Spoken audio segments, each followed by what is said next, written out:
Goeiemôre, wat gebeur wanneer iemand vreesloos die wil van God bekend maak?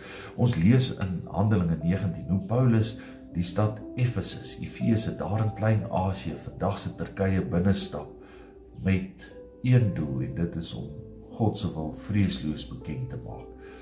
Efese was 'n indrukwekkende stad met amfitheaters, tempels, sinagoges, die agora, die publieke markplein, raadsale, massiewe amfitheater.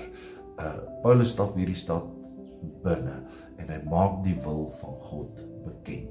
'n Stad wat gewemel het van Grieks mitologiese beelde, towery, okkulte, die godin van Artemis, vrugbaarheid, 'n geweldige prominente rol gehad en 'n indrukwekkende tempel, die tempel van Artemis.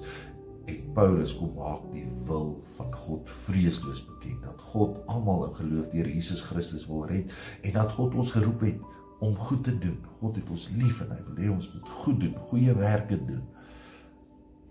Mense se lewe verander radikaal wanneer God se wil vreesloos bekend gemaak word. Ons lees dat die mense wat aan okkultiese gebruike, towery betrokke was, dat hulle gekom het en hulle boekrolle en hulle tower inligting, alles verbrand het in die publiek ter waarde van 167 jaar se dagloon.